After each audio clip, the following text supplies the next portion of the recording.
मेरे YouTube channel astro Naresh पर आपका स्वागत है। नमस्कार, मैं हूं नरेश कुमार। सबसे पहले उन दर्शकों का शुक्रिया जिन्होंने पेज को सब्सक्राइब किया है और पेज के वीडियो को लाइक कर रहे हैं।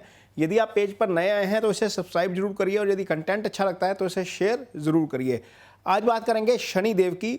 शनिदेव ने 17 जनवरी को गोचर किया था कुंभ राशि में और उसके बाद कुछ राशियों के ऊपर शनि की 7.5 शुरू हुई है। कुछ राशियों के ऊपर से शनि का प्रभाव कम हुआ है। कुछ राशियां ऐसी हैं जिनके ऊपर शनि की ढैया खत्म हुई है और कुछ राशियां ऐसी हैं जिनके ऊपर शनि की ढैया शुरू हो चुकी है। लेकिन शनिदेव 17 जनवरी को जैसे ही गोचर हुए उसके कुछ दिन बाद ही 30 जनवरी के आसपास शनि अस्त हो गए और अब 5 मार्च को शनि दोबारा उदय होंगे, यानी कि शनि अब फुल प्रभाव में आ जाएंगे। उसका कारण यह है कि शनिदेव का गोचर 30 साल बाद हो रहा है कुंभ राशि में। शनिदेव की 2 राशियां हैं, एक है मकर राशि और दूसरी है कुंभ राशि। कुंभ राशि शनिदेव की मूल त्रिकोण राशि है। इसको एक एग्जाम्पल के तौर पर समझते हैं, जैसे एक आपका अपना घर है जिसके अंदर आप रहते हैं, लगातार रहते हैं। एक आपने एक अल्टरनेटिव जो है वो घर रखा हुआ है, यानी कि एक वैकल्पिक व्यवस्था की हुई है जहाँ पर आप कभी कभी चले जाते हैं, लेकिन आपको अपने वाला जो पुराना घर है जिसमें आप लगातार रहते हैं वही प्रिय है। और ये वो प्रिय घर शनिदेव के लिए कुंभ राशि है। ये जो शनि का उदय होना इसलिए भी ज़्यादा अहम है क्योंकि शनि इस गोचर के दौरान, कुंभ राशि में गोचर के दौरान 31 साल बाद शतभिषा नक्षत्र में प्रवेश करेंगे। शनि ने पिछले साल 24 फरवरी को नक्षत्र बदला था और धनिष्ठा नक्षत्र में गए थे। मंगल के नक्षत्र में 18 फरवरी को जो है वो शनिदेव ने गोचर किया था धनिष्ठा नक्षत्र में। धनिष्ठा नक्षत्र मंगल का नक्षत्र है और दोनों जो ग्रह हैं वो आपस में मित्र भाव नहीं रखते, शनि और मंगल। इसका असर हमें ये देखने को मिला कि 24 फरवरी को यूक्रेन और रशिया के बीच कन्फ्लिक्ट शुरू हो गया और जो आज तक जारी है। अब जैसे ही शनिदेव नक्षत्र परिवर्तन करेंगे, ये 15 मार्च को होगा, उसके बाद ये कन्फ्लिक्ट जो है वो हो सकता है कि थोड़ा सा ईज आउट हो जाए, वहाँ पर चीज़ें सामान्य होनी शुरू हो सकती हैं। क्योंकि जो ज्योतिष में कहा जाता है शनिवत राहु कुजवत केतु, यानी कि जो मंगल हैं वो केतु के असर, केतु जो है वो मंगल का प्रभाव करते हैं, जो राहु हैं वो शनि की तरह असर करते हैं और दोनों प्लैनेट्स की दशा भी लगभग एक जैसी होती है। महादशा की यदि हम बात करते हैं तो ये असर रहेगा कि शनिदेव जब राहु के नक्षत्र में आ जाएंगे तो पूरे प्रभावी हो जाएंगे। पूरे प्रभावी किस रूप में होंगे? ये कर्म फल देने वाला नक्षत्र है जो शतभिषा नक्षत्र है। यदि आपका कर्म अच्छा रहा है तो आपको इसके अच्छे फल देखने को मिलेंगे। शनि जब फुल प्रभावी हैं कुंभ राशि में और ऐसे नक्षत्र में हैं जो कर्म फल का नक्षत्र है, तो निश्चित तौर पर आपको इसका फल देखने को मिलेगा। यदि आपका कर्म अच्छा रहा है, इसको मैं एग्जाम्पल के तौर पर समझाने की कोशिश करता हूँ। मान लीजिए आप किसी ऐसी आदत के शिकार हैं जो आपको फिजिकली हार्म कर सकती है, लाइक स्मोकिंग कर रहे हैं आप, या आप ड्रिंक कर रहे हैं, या कुछ ऐसा कर रहे हैं जिससे आपको फिजिकली हार्म हो सकता है, लेकिन आप बहुत लंबे सालों से समय से कर रहे थे, उसका कोई पता नहीं लगा। ये समय आ गया है अब 15 मार्च के बाद जब इसका रिजल्ट आपके सामने आना शुरू होगा, क्योंकि शनिदेव जो है वो उस चीज़ को सामने ले आएंगे जो आपने की हुई है। ये तो मैंने बुरी आदत की बात की। यदि आप अच्छा काम भी कर रहे थे, उसका रिवार्ड नहीं आपके सामने आ रहा था, तो वो समय आ गया है अब कि आपको उसका रिवार्ड मिलना शुरू हो जाएगा और आपको बहुत अच्छा रिवार्ड मिलेगा।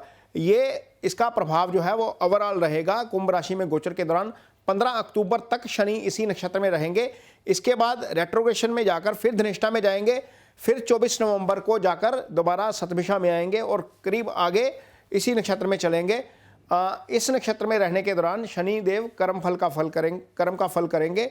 इसका आपके ऊपर क्या असर होगा, इसको हम राशि वाइज बताएंगे। बात करते हैं मेष राशि के जातकों की। मेष राशि के जातकों के लिए शनिदेव का गोचर 11वें भाव में हो रहा है। 11वां भाव, ये मेष राशि जो है वो कालपुरुष की कुंडली भी मेष राशि की होती है। 11वां भाव यानी कि शनिदेव का अपना भाव, जहां पर शनिदेव मूल त्रिकोण राशि में है, लगन को देख रहे हैं। इसका असर ये होगा कि जब शनि की दृष्टि आपके चंद्रमा के ऊपर पड़ती है तो आपको थोड़ा सा स्लो बना देती है, थोड़ा सा जिद्दी बना देती है। हालांकि चंद्रमा से 11वें भाव में शनि का गोचर अच्छा होता है, क्योंकि पाप ग्रह जो होते हैं वो 3, 6, 11 में अच्छा फल करते हैं। तो 11वां गोचर शनि का सबसे पहले तो ये समझिए कि शुभ है। शनि जिस भाव में बैठते हैं उस भाव को मजबूत कर देते हैं। यहाँ पर शनि आय स्थान से गोचर करेंगे और आय जो है उसमें वृद्धि हो सकती है। यदि आप मेष राशि के जातक यदि पहले कोई काम कर रहे थे, रिवार्ड नहीं मिल पा रहा था, कोई कोई एफर्ट बहुत सारे किए हैं लेकिन उसका फल नहीं मिला है, तो 15 मार्च के बाद यह स्थिति आएगी कि आपको अपने कर्मों का रिवार्ड मिलना शुरू होगा, चाहे वो आपके अच्छे कर्म हैं या आपके बुरे कर्म हैं। ये सारी कैलकुलेशन आपकी कुंडली में शनि की स्थिति पर भी निर्भर करेगी।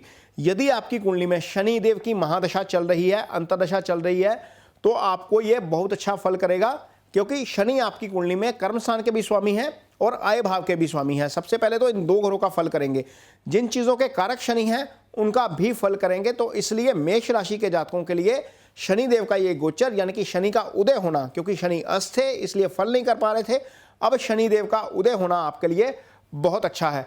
शनि देव यहाँ से देखेंगे पंचम भाव को। यदि मेष राशि के जो भी जातक हैं, चाहे वो मेल हैं चाहे वो फीमेल हैं, आपको थोड़ा सा, यदि वो गर्भावस्था में हैं, यानी कि फीमेल जो है यदि गर्भावस्था में है, या मेल जिनकी पत्नी गर्भावस्था में है, उनको थोड़ा सा ध्यान रखना पड़ेगा, क्योंकि शनि की दृष्टि पंचम के ऊपर जा रही है, तो थोड़ी सी कॉम्प्लिकेशन इसमें आ सकती है। यहाँ पर आपको ध्यान रखकर चलना पड़ेगा। ये एक सावधानी बहुत ज़रूरी है मेष राशि के जातकों के लिए, उन जातकों के लिए जिनकी पत्नी गर्भवती है या वो महिलाएं जो खुद गर्भवती हैं, उनके लिए ये चीज़ थोड़ी सी ध्यान में रखने वाली होगी।